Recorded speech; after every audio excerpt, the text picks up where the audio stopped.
নমস্কার। আজকে জানবো ১২টা ভাব সম্পর্কে। ১২টা ভাব থেকে কী বিচার্য বিষয় সেই ব্যাপারে আজকে কথা বলব। প্রথমেই লগ্নভাব। লগ্নভাব থেকে আমরা কি বুঝতে পারি? লগ্নভাব থেকে আমরা অ্যাপিয়ারেন্স বুঝতে পারি। সেই মানুষটার মানসিকতা বুঝতে পারি এবং সেই মানুষটা কী ধরনের চিন্তাধারা, তার রুচিশীলতা, সেই জিনিসটা সম্পর্কে কিন্তু আমরা লগ্নভাব থেকে ক্লিয়ার বুঝতে পারি। দ্বিতীয় ভাব থেকে আমরা সর্বপ্রথম অর্থের ব্যাপারে বুঝতে পারি। তার ফ্যামিলি থেকে পাওয়া যে সংস্কার, তার ব্যাপারে আমরা দ্বিতীয় ভাব থেকে বুঝতে পারি।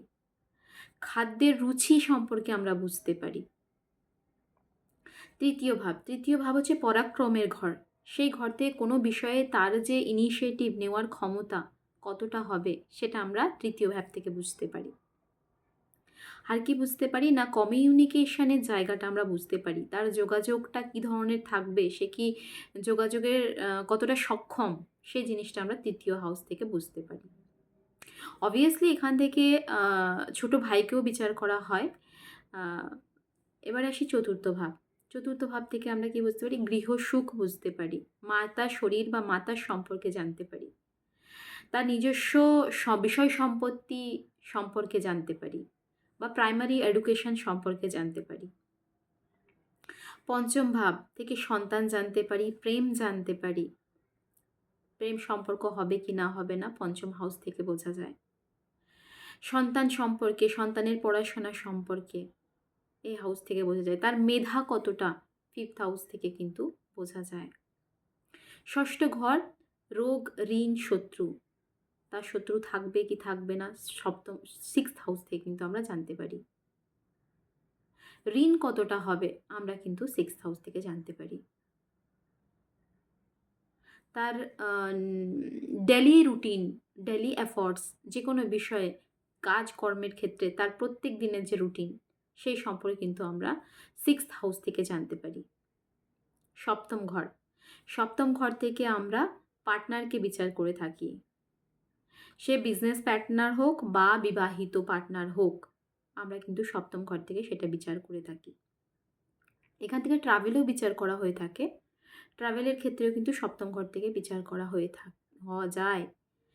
অষ্টম ঘর হচ্ছে আমরা শ্বশুরবাড়ি থেকে যে যে বিষয় সম্পত্তি পাবো বা তাদের অর্থ কতটা সেটা জানা যায়। বা উইদাউট এফর্টস দেওয়া মানি, যেখানে আমরা অন্যের পূর্বপুরুষরা কি ছেড়ে গেছেন সেটা আমরা পাবো কি পাবো না, সেটা কিন্তু অষ্টম ঘর থেকে আমরা বুঝতে পারি।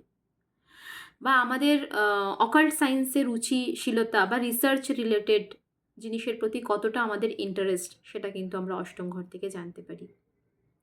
মৃত্যুর ক্ষেত্রে অষ্টম ঘর বিচার্য বিষয়। নবম ঘর থেকে আমরা পিতাকে জানতে পারি। নবম ঘর থেকে আমাদের ধর্মের প্রতি অনুরাগকে আমরা জানতে পারি। নবমের ক্ষেত্রে আমরা হায়ার স্টাডিকেও আমরা এখান থেকে কিন্তু জানতে পারি। বা দেশের বাইরে ভ্রমণ, স্টাডির ক্ষেত্রে ভ্রমণকেও কিন্তু আমরা এখান থেকে বিচার করতে পারি। অবশ্যই আরও কিছু কিছু হাউস এখানে কানেক্টেড হবে, কিন্তু এখান থেকে এটাও জানা যায়। দশম ঘর থেকে আমরা কর্মকে বিচার করে থাকি। সমাজের সামনে আমাদের কী ধরনের ইমেজ রয়েছে, সেটা কিন্তু আমরা দশম ঘর থেকে জানতে পারি। একাদশ ঘর হচ্ছে আমাদের সফলতা। যে কোনো বিষয়ে আমরা সফলতা কতটা পাবো, সেই জিনিসটা কিন্তু আমরা একাদশ ভাব থেকে বুঝতে পারি। অবশ্যই এখান থেকে রোগেরও একটা বিচার করা যায়, যেহেতু এটা সিক্সথ ডিজিজ সম্পর্কে কিন্তু এই ঘরটা একটা ইম্পর্টেন্ট রোল বা ভূমিকা কিন্তু দেখা যায়। দ্বাদশ ঘর হচ্ছে আমাদের ব্যয়ের স্থান, খরচ কতটা হচ্ছে সেটা আমরা কিন্তু এখান থেকে বিচার করি। ফরেন ট্রাভেল সম্পর্কে আমরা বিচার করি। আমাদের দূরে কোনো মন্দির বা স্পিরিচুয়াল প্লেসে ট্রাভেল হবে কিনা সেটা আমরা এখান থেকে বিচার করি। কোনো মানুষ ধ্যান ধানের প্রতি কতটা ইন্টারেস্ট, সেটা কিন্তু আমরা দ্বাদশ ভাব থেকে বিচার করে থাকি। এখানে ভিডিওটা শেষ করলাম। কেমন লাগলো অবশ্যই কমেন্টসে জানাবেন। নমস্কার।